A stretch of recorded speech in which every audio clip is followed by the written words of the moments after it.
mais toujours intéressant. L'expert François Langlais se reconnaît comme imposteur. C'est drôle, tu vois, je l'aurais pas faite celle-là. Voilà, moi je la trouve excellente. Non, non, mais elle est drôle. Non, non, mais c'est Elle vrai est qu'elle est très, drôle. très Je drôle. l'aurais fait à la fin, mais elle est très drôle. Mais j'ai pas l'image là, donc là il faudrait que tu expliques. J'ai tout là sous les yeux. Donc c'est un article de Paul Vermus. Je sais pas pour quel journal d'ailleurs. C'est dans VSD, c'est ça. C'est VSD. Paul Vermus, oui, il a une émission de télé sur France 3, et puis il a ça fait 30 ans qu'il sévit dans toute la presse française, entre VSD, François, etc. C'est les côtiers, hein, À raconter les petites rumeurs. Je me souviens, j'ai une anecdote à propos de Paul Vermus. Oui.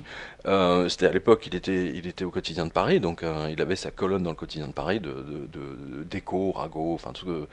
Et Philippe Tesson donc avait diligenté une enquête Sofres de lecture, c'est-à-dire sur les lecteurs du Quotidien de Paris. Qu'est-ce qu'il disait?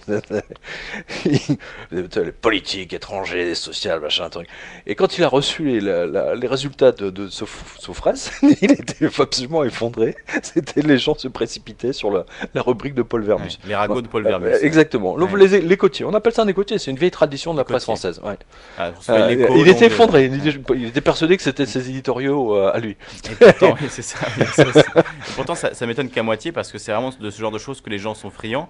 Et là, précisément, donc, c'est un repas avec François Langlais. Il y a aussi Francis Perrin, François Langlais, Vladimir Fedorovski et Alex Taylor. Donc, voilà, des écrivains, des éditorialistes, des journalistes et un comédien. Et François Langlais, donc, c'est le grand titre de l'article.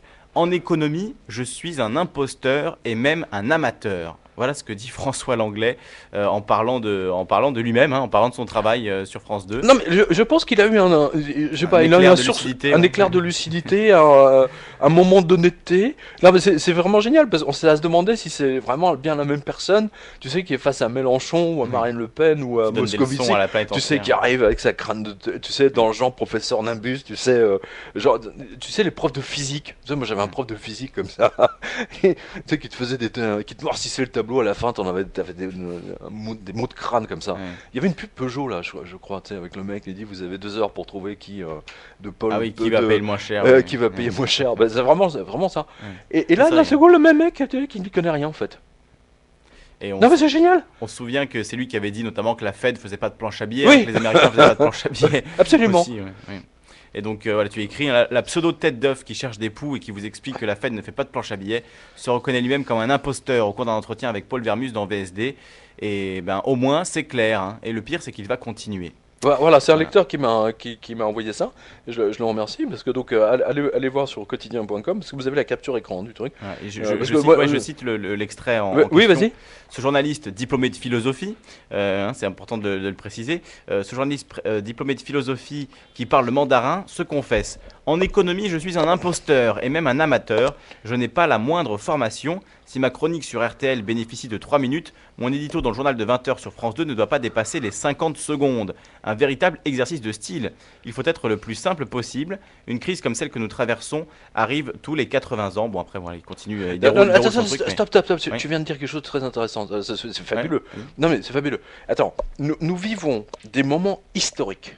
Et tout ce que le rédacteur en chef du journal de 20h de France 2 trouve à faire, c'est de réserver juste 50 secondes à l'anglais ou à quelqu'un d'autre, peu importe, on s'en moque, pour parler d'économie. Non mais déjà, ça trahit quelque chose d'absolument phénoménal. C'est ne pas parler d'économie. Bien sûr. Parce que quand tu regardes, ça m'arrive parfois de tomber sur le journal de 20h, je déteste, je n'aime pas regarder ça, mais j'ai l'impression qu'il donne beaucoup plus de minutes à d'autres sujets, surtout évident, culture, tu sais, la rentrée des classes, tu vois, les trucs, les départs en vacances, les retours de vacances, les marronniers éternels, perdre du poids au moment de la fin, tu vois, voilà, toutes ces conneries. Tout à fait. Alors là, il t'en tartine 10 minutes là.